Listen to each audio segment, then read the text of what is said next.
Hello and welcome to Views on News. I'm Jawad Tehami.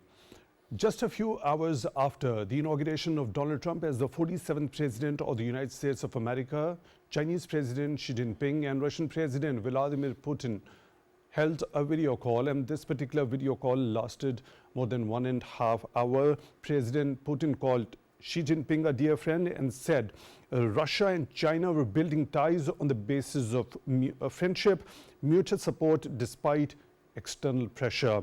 For his part, Chinese President Xi Jinping called on President Putin to continue deepening strategic coordination, firming up mutual support and safeguarding the legitimate interests. They also have confirmed their readiness to build a relationship with the United States of America on a mutually beneficial and respectful basis if President Trump's team shows an interest in that. Also, for a fact, we know that earlier President Xi Jinping congratulated President Donald Trump just before his inauguration in a phone call, which President Donald Trump described as very good. President Xi Jinping expressed his readiness to secure greater progress in China-US relations from a new starting point.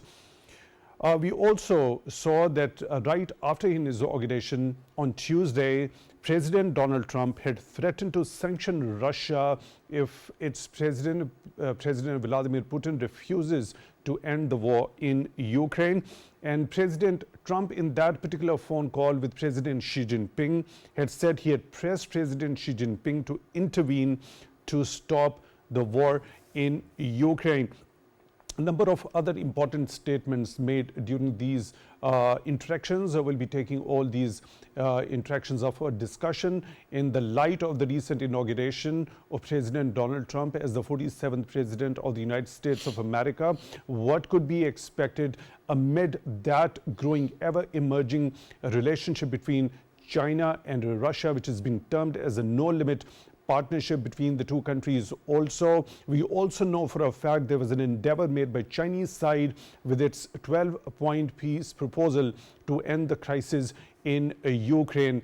How the trajectory of President Donald Trump's policy had been during his first term and what could be expected during his second term as far as his policy towards both Russia and China is concerned. For that, we are honored to be joined in the studio by Mr. Khalid TaimurAkram, international relations expert. Mr. Akram, thank you very much for your time, for being with us on the show tonight. Really appreciate that. Also in the studio, we are honored to be joined by Mr. Zamir Ahmad Awan, foreign affairs expert. Mr. Awan, thank you very much for your time also, for being with us on the show tonight. Really appreciate that. On Skype, at the same time, we are honored to be joined by Mr. Syed Kiani, former ambassador. Mr. Kiani, thank you very much for your time also, for being with us on the show tonight. Really appreciate that. Mr. Akram, before heading on to these latest developments, the latest interactions between these leaders and what could be expected in the future ahead as far as United States policy under Trump 2.0 is concerned towards Russia and China, let's take a quicker stock of how his policy towards both China and Russia had been in the first term.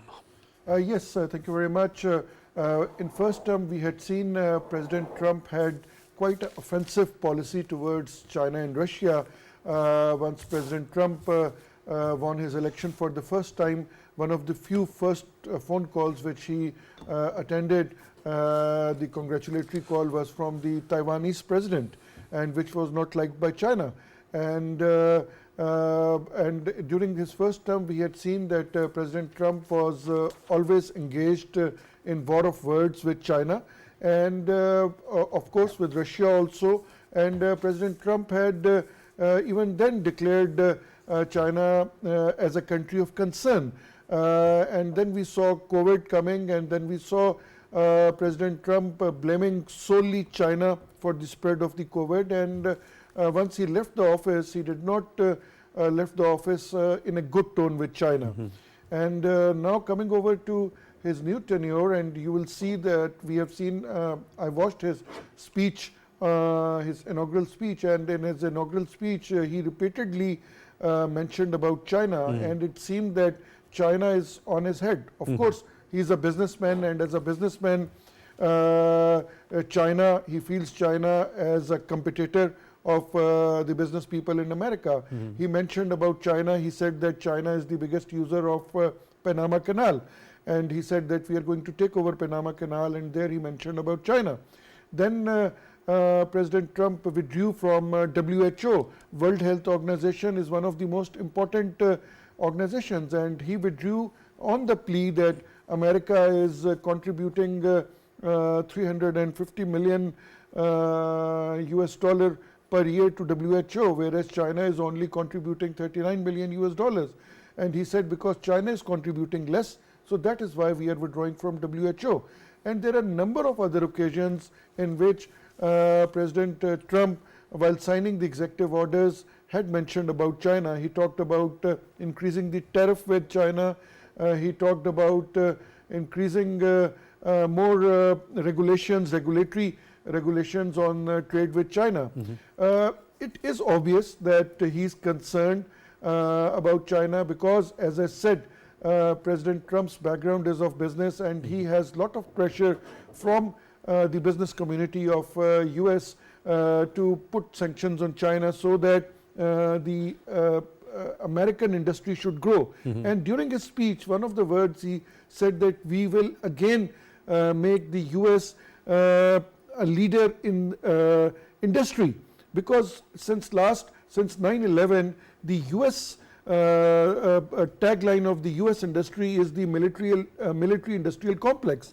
But Trump is a businessman. He wants to shift from the military industrial complex to the normal business. But that space in last 20 years has been occupied by China. Okay, so what I understand from your take is his policy during his first term has been largely of competition and confrontation towards China. Mr. Awan, what's your understanding? What's your understanding regarding as to how his policy went regarding China in particular, and did he achieve the desired results with that policy? First of all, I endorsed Mr. TaimurAkram's opinion. But I also have some different opinion also. That is, Trump during his first tenure was first time in the politics. That was his first experience as a president of the United States of America. But for last 4 years he was not the president. He was victim of many other things. And he become more mature, and the circumstances has changed him. I believe during this term, he is not the old President Trump. He is a reformed, more mature, more sensible president. Although, whatever Mr. Taimur said that he has announced Panama Canal and the tariff and all these things, he will still continue the same policies. But he has some realization that the rise of China is a reality. And without the help of China, he cannot achieve many of his goals. For example, he needs Chinese help in ending Ukraine war. He needs Chinese help in the Middle East. He needs Chinese help in many other aspects. So he realized the importance and significance of China. He will definitely try to impose some sanction and some pressure on China, but will be diluted or will be mild, not as severe as it was in his first tenure. I think that that is a realization that China has reached a stage where it cannot be ignored. He must consult. Definitely, he has also telephonic conversation with the President Xi before taking oath. During his first tenure, he was avoiding to talk to China. He was thinking that China is the enemy or the concern or rivalry. But now he realized it is a competition. And the healthy competition is always encouraged and good. He will not be offensive towards China. He will try his best to gain maximum out of China. But definitely not as harsh as he was in his first tenure. There has been an acknowledgement of the differences being natural when it comes to the interest having different cultures on the part of the Chinese top leadership. But when we talk about that particular realization, do you really think that is going to actually manifest in actions? I'll come back to you. Let me bring in Mr. Kiani into the discussion also.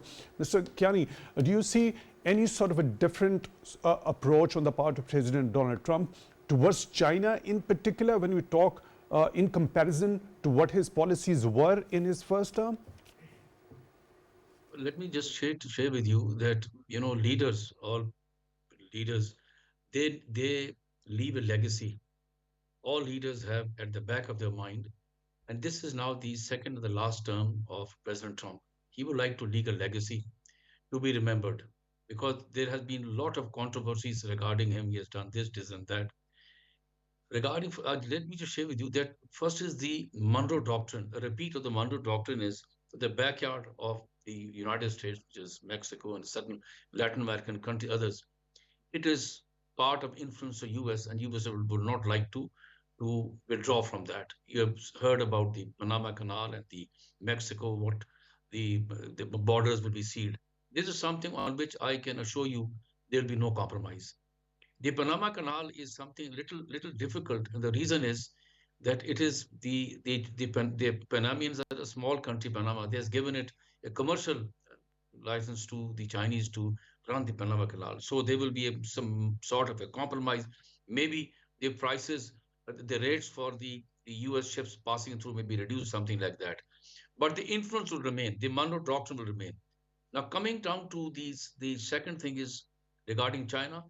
Trump is known to understand the significance of coexistence, and I'm sure he will coexist with Russia and with China. But both are different.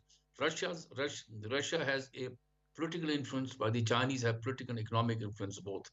So, and they understand. One of your colleagues was rightly saying that he needs to coexist these countries, understand, and needs their support also because domestic audience for President Trump is extremely important.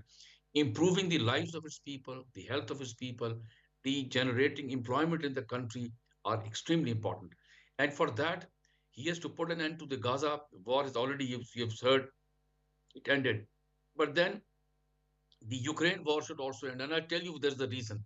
The people of United States, right from the end of the Vietnam War, literally people came out of the streets to end the Vietnam War. The Afghan War was extremely unpopular in the US. And when the troops, they die or their bodies are brought back to US, there is no support for that. So Trump wants to end these wars so that he can focus all his energy on his own people. He wants to leave a legacy of a president who cared for his own people, making US great again is sort of a domestic, he has ended domestic. And then illegal immigration, it is extremely unpopular in the US. Removing them would be a little difficult challenge, but I tell you, it has a lot of support in the US. Nobody wants to see illegal immigration. So globally, Trump wants to leave a legacy of a president who wanted peace globally, and he wanted peace at home and to improve the lives of its own people. So this is Exactly something what he said somewhere at the end of his inaugural speech also, Mr. Kiani, that his proudest legacy would be that he wants to be called as a peacemaker and a unifier. And he's also referred to that very particular release of the hostages in Gaza. Absolutely. Yes, very right. And you see, about 2 weeks back, I was one of your shows and people asked me, I said, the war in Gaza will end a day earlier before he comes because for that, he has been using his muscle, using his envoys to end that because the Jewish influence, the Israeli influence on the release of the hostages for him is very important. Ending the war in Gaza means releasing the hostages. So that he has done. I think the second stage and third stage will go on and they will end. And he will be known as a peacemaker in Ukraine. One will see talking to President Putin or behind the scenes also talking to President Putin, sending his own envoy end the war so that he can focus on his own people. And as he said very Mr. rightly, Kiani, he's going to this be peace, becoming a peacemaker as far as the resolution of the crisis in Ukraine is concerned, he has already threatened, or just after his inauguration, is threatened to sanction Russia if President Vladimir Putin doesn't, he actually refuses to end the war over there in Ukraine. I'll come back to you. Let me once again go back to Mr. Akram. Mr. Akram, do you have also any sort of a hope? Because by looking at this particular statement during that particular phone call between President Xi Jinping and President Donald Trump, President Xi Jinping made a very important statement, and he has also expressed his desire to build this particular relationship from a new starting point. So we also see that realization in the top Chinese leadership that it is natural to have disagreements and differences on this particular level. But he also said that the two great nations of China and the United States are pursuing their respective dreams, and both are committed to delivering a better life to their people. They have got extensive common interests, broad space of cooperation between the two countries. China and the US can become partners and friends, contribute to each other's success, and advance shared prosperity with the good of the two countries and the world as well. Yes, as you know that since 2013, once President Xi Jinping gave the concept of the community of the shared future, and then in the same year he gave the concept of the Belt and Road Initiative. So since then, President Xi has been advocating the concept of the community of the shared future. The concept basically entails that all the nations should work together, they should remain within their sovereign boundaries, and they should not attack each other, no war, because these kinds of war also does not suit China, because China is expanding the connectivity through rail networks, road networks, and maritime networks. So for China, any kind of war anywhere, whether in Middle East or in Russia, Ukraine, or in somewhere in Africa, would mean halting of the grand designs of the BRI. And if you see during the last APEC meeting last year, once President Xi went to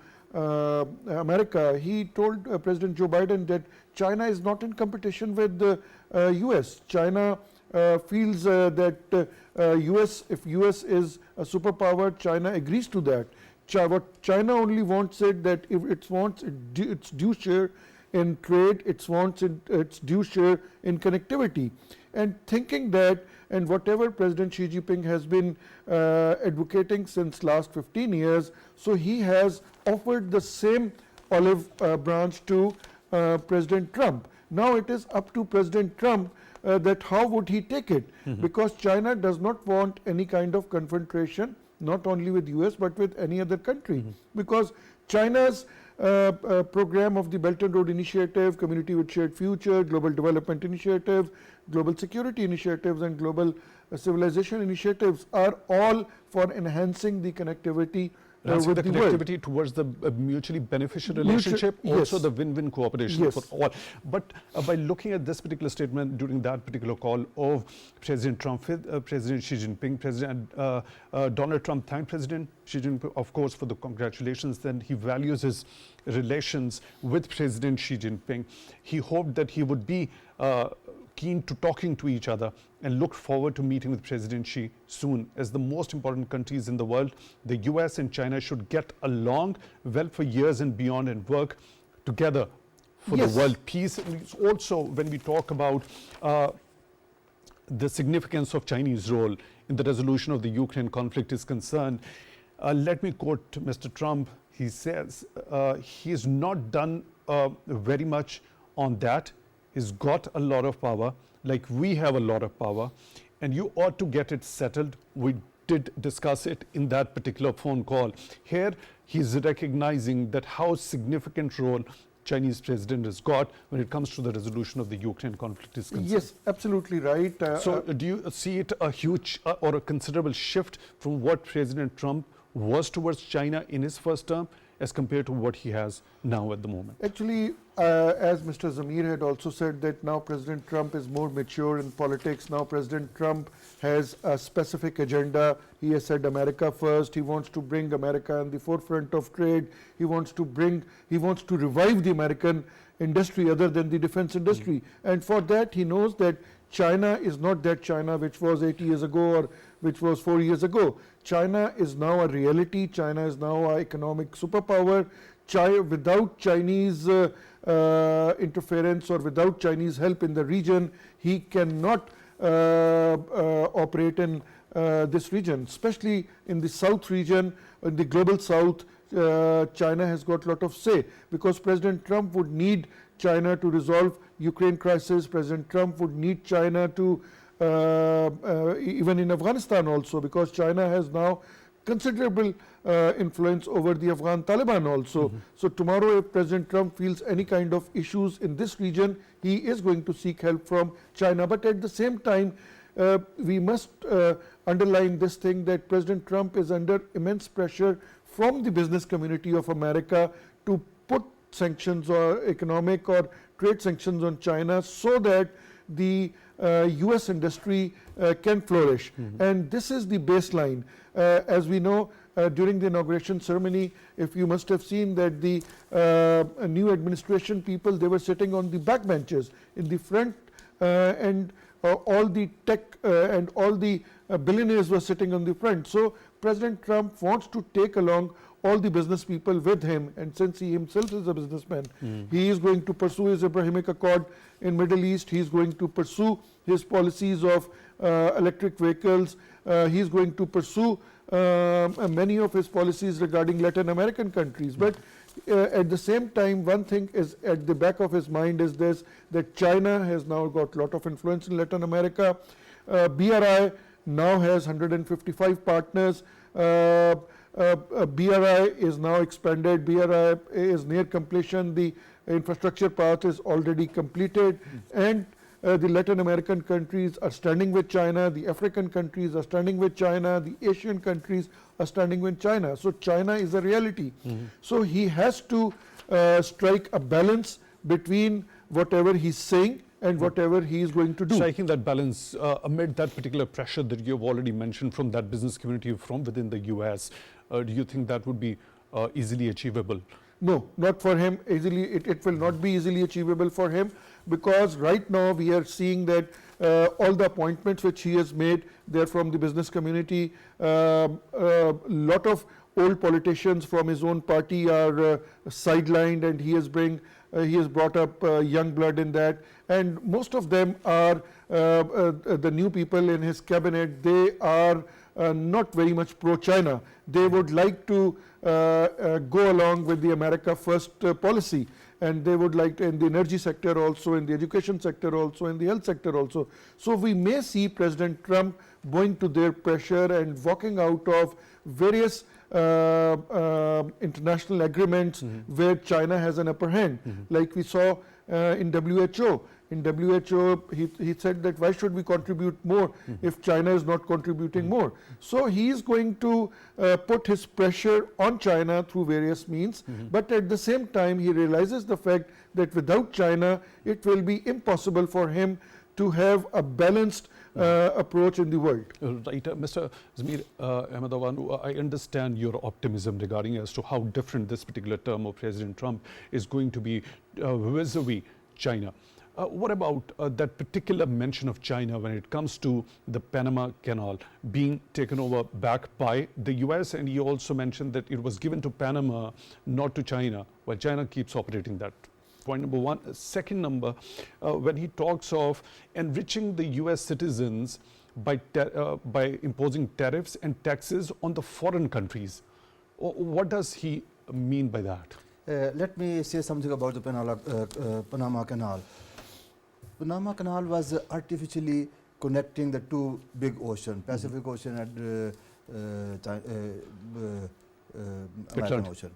And it was started by the French, but they have completed half work and then they left.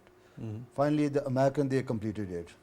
But around 3 decades, 4, 5 decades ago, it was given to a Hong Kong-based company. At that time, Hong Kong was not part of China. It was the British colony, and it was an independent company. China has a share in that company, and China has significant shares and has management role in that company also. And now the China has taken over Hong Kong, so you can see the Chinese contractor. To cancel such mega contracts is not so easy. They might bargain something, it is possible. But the Trump has said that he will even use the military to regain the control over Panama Canal. That is not going to happen, I believe. There will be negotiation and there will be some compromise. And for China, it is a business. It is a operational company. It's just operating that one and getting some revenue out of it. And China has a good expertise in managing such canals and the ports. And China has developed mega infrastructure there, and latest technology is using there. And China is very advanced in these things. So I think that even that American wanted, they cannot take over completely from China or kick out the China from that Panama Canal. The second thing that the tariffs. You know, China has already taken some measures to counter American pressures. China has also already blacklisted some of the American companies, imposed some taxes on such American products, and they have taken appropriate measures. China is not aggressive. China will not initiate any new confrontation. Right. But if American impose some tariffs, they will retaliate or they will tit for tat. And end of the day, American will suffer more because China has a diversity of market. The China has a huge domestic market. Whatever they produce, they can consume locally even that. And also, the overseas market for China is much, much bigger than the American. American has less access in the global market, and China has more access in the global market. So end of the day, if there is a confrontation on the trade or tariff between China and America, America will suffer. Right. It is possible to keep the local population or his voter happy, or his close friend, the entrepreneurs in America. Trump might take some measures, but that will be counterproductive. Right. Mr. Kiani, you already mentioned of the Ukraine crisis. Now, when we talk in the light of that particular statement of President Trump during his inaugural address, that he wants to leave that proudest legacy of himself as a peacemaker and a unifier, he although referred to that particular ceasefire agreement, the release of the captives held in Gaza. So as far as the Ukraine conflict is concerned, he has actually expressed his desire, actually called on President Xi Jinping to intervene, to press on Russia to end the war in Ukraine. Let me quote it again, that he's said that we are already talking to President Volodymyr Zelensky of Ukraine, and at the same time threatening Russia of sanctions if President Vladimir Putin doesn't end the war over there. Then that particular emphasis towards President Xi Jinping, that he's not done very much on that. He's got a lot of power, like we have a lot of power. You ought to get it settled. We did discuss it. So when he talks that he hasn't done anything much on that, what about that 12-point peace proposal the Chinese authorities came up with for the resolution of this conflict? Let me just state to you that there is a fatigue inside Russia and in Ukraine both. Ukraine has suffered more than Russia. And the fatigue calls that this war should end, both by the Russian and the Ukrainian leadership. But there has to be a guarantor. And guarantor it is Ukraine that wants a guarantor. That some of the territory which the Russians have encroached has to be either returned or some sort of settlement has to be brought about. And the second thing would be that the war ends and Russians would not encroach more whatever they have taken. So the fatigue must have read in the media a lot of problems with the Russian troops also, and within the people also. So they consider that this is not their war. Like they had if you remember the Awan war, also they were sick and tired of that. So this is a time now that President Trump may become the guarantor to end the war. It is an unpopular war. Even globally, it's an unpopular war. There is no support for this war. I have not seen anywhere around the world for this. And for this, I again say to you that there will be a global support to President Trump to end this war. And they will be, you will see behind the scene, they will be in diplomacy. There are more work being done behind the scenes than publicly. They will be updating slowly and steadily that this is happening. But behind the scenes, at this time, the team, the President Trump will form his own team to talk to Ukrainian leadership and the Russian leadership. Both want this war to end, but there has to be, as you said, a guarantor that once the war ends, things will not go bad. So this is something which President Trump would focus, and I tell you, he wants to focus right now so that he can focus on his own agenda, domestic agenda, because 4 years is not a long period, I tell you, for President Trump, because he has to implement certain, like your colleague was saying very rightly regarding the tariffs. Now, the tariffs is the common man in US will suffer because if the Chinese goods are coming, because small things, the consumable items, the Americans do not produce. So if these things come and the people have to pay more, there will be the repercussion for Trump. So he will go slowly, steadily, because these tariffs will be a pressure on the Chinese to negotiate. This is what President Trump would be doing, putting pressure like tariffs and others on other countries to put a pressure to negotiate, to come to a compromise, so that in this the Americans people should not suffer. President Trump knows about it. Talking publicly about some things and sitting on the table and implementing it are two different things. Right. Mr. Kiani, when I understand that you're of the view that President Donald Trump wants to emerge as a guarantor when it comes to the resolution of the Ukraine conflict and also leave a legacy of a peacemaker and a unifier in Ukraine in particular also. What about the role of the Chinese, especially when we talk of that 12-point peace proposal already given by the Chinese leadership to resolve this conflict? Chinese intervention, Chinese support is extremely important. If you look at it, you yourself talked about President Putin and President Xi talking over the telephone, and one of the issues which will be the Ukraine war, and the President Trump and the U.S. administration knows the immense influence the Chinese have over President Putin, and the Chinese have already, I said, given the 12 point, they want this war to end. It has no benefits for anybody. The Chinese do not benefit from it. But at the same time, the Chinese would not like to leave President Putin away, to isolate them. So it will be important for that to get the support of the Chinese to end the war. The Chinese influence globally is a fact. It's a reality, and nobody can deny.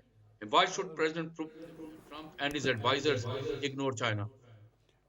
Right, Mr. Kiani, your quick comment regarding as to President Putin's desire during this particular phone call with President Xi Jinping. He talked of any sort of a Ukraine settlement must be respecting Russian interests.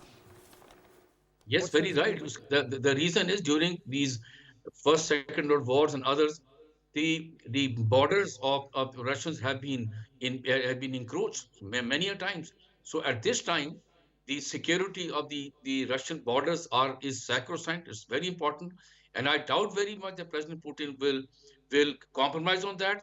And the Americans also understand the importance and the security of the Russian borders. So there will be a compromise on both, ending the war, putting pressure on the Ukrainian that you look, these areas which the Russians want, they will have, and the war will end. Your suffering will also end.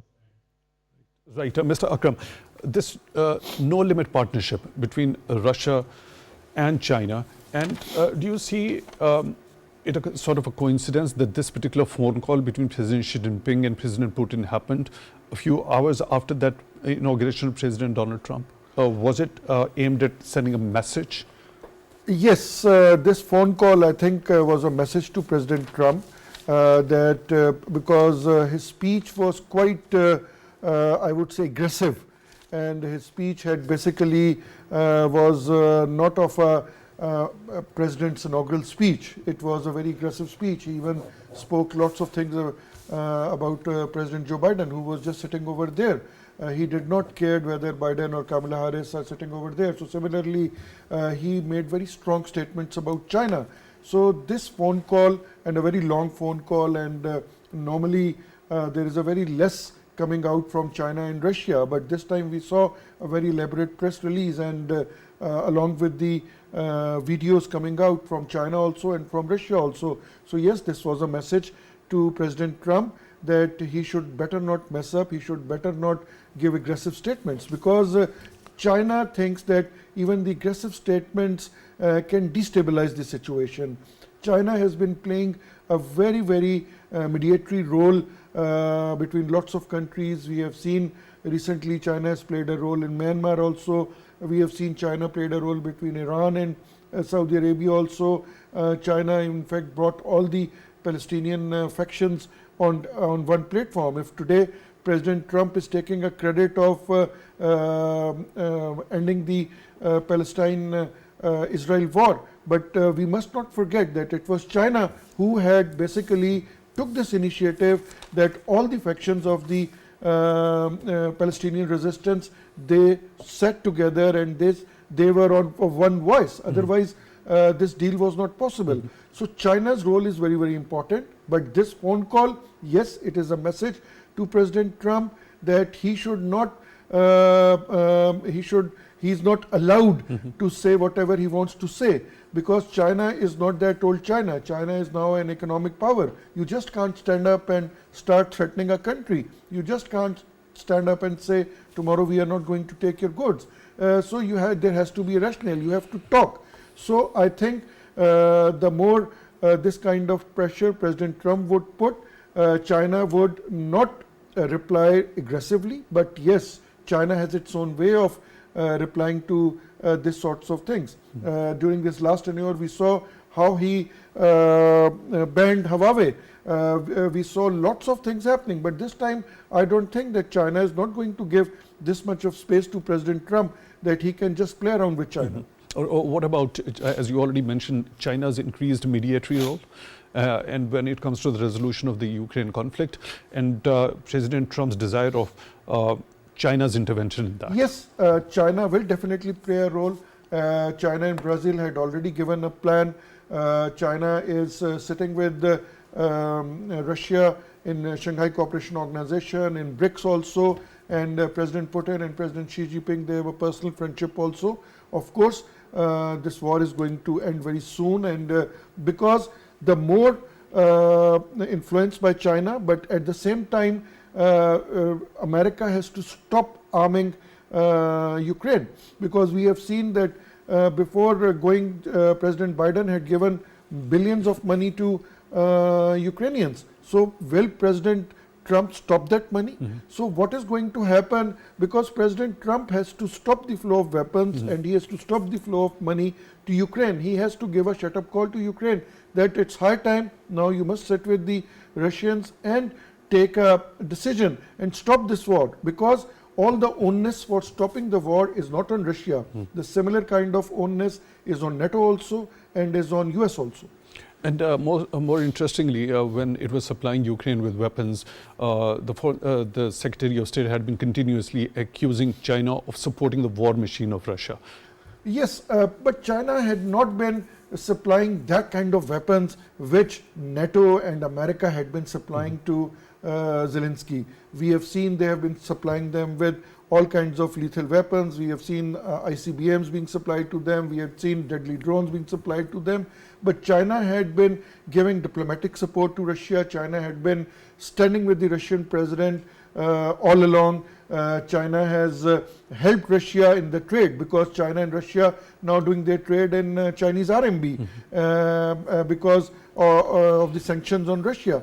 At the same time, I would again say that if the onus for stopping the war is on Russia, the similar kind of onus for stopping the war is on President Trump also. Right, Mr. Awan, this no-limit partnership, what does it stand for? And for the new administration in the US, is it going to be more of a challenge when it comes to US relations towards both of these countries is concerned? Looking at the political system in both countries, China and Russia, both are the communist bloc. they have same ideology, they have similar approach on many things. On the other hand, both of them are the victim of the Western world. So they have more convergence of interest. And of course, when they unite, they can confront or at least neutralize the Western pressures and coercion. So this is natural that China and Russia should consult with each other and strengthen their ties. And no limit relationship is the best terminology to be used. In fact, both countries are supporting each other and trying to rescue or save themselves or each other from the Western coercion and pressures. And Trump has threatened both China and Russia. They impose sanction on both countries. So of course they are more, this is natural to have alliance between them. And regarding about the Ukraine war, I heard many comments. Initially, Russia was not planned to have a long-term war on Ukraine. They say it is a special military operation, a short term. They will just go and bomb something and they come back, like Crimea operation. It was the NATO, it was the American who prolonged this war. They made transform this small military operation to full-fledged, full-scale war. And Russia has never ever refused to end the war or peace negotiation. And now, of course, it will end. Definitely, Russia since beginning was willing to end the war.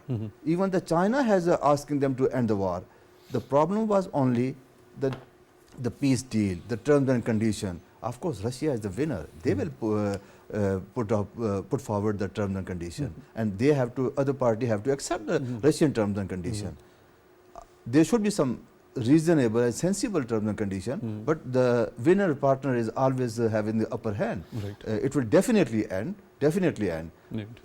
Trump has this approach, and he has announced that he is peacemaker and he will do it. And Russia and China are on board. Right. Mr. Kiani, one last quick comment by your side on this particular, the no-limit partnership. You already were of the view, the situation as far as the resolution of the Ukraine conflict and then President Trump's approach towards China are two different things. But when we talk about this no-limit partnership and Russia and China sitting together on multilateral fora, including BRICS as well as Shanghai Cooperation Organization, do you think the US administration would have to go about this particular no-limit partnership in a collective sense? Let me just state to you, sir, that China's image globally is of a country which improves its influence through peacemaking. It doesn't talk about through its economic influence, helping people, helping countries, improving the infrastructure, improving their lives. So at this time, China will use its influence on Russia also to end the war. And it will cooperate with the United States to end the war. As far as my colleague is concerned, I agree that the Russians will have an upper hand, but a compromise will be struck in which the war would end and both sides would disassociate themselves, in a very peaceful manner, in a manner which satisfied both the sides. Because this is something, and the Chinese would come out as, I tell you, as victors. You will see Chinese getting the what you call support globally of a country which does not want any war. And President Trump, I will just say one last thing. You will see in this whole year, President Trump visiting Russia and visiting China because he wants a global support, as somebody who wants to show his image as somebody who's a peacemaker. Mr. Shahid M.G. Kiani, former ambassador joining us on Skype. Thank you very much for taking time out for Views on News tonight. Really appreciate that. In the studio, we were joined by Mr. Khalid TaimurAkram, international relations expert. Mr. Akram, thank you very much for your time. And Mr. Zamir Ahmad Awan, foreign affairs expert. Mr. Awan, thank you very much for your time also for being with us on the show tonight. We really appreciate that. With that, we come to the end of today's episode. Till the next one, take good care of yourselves.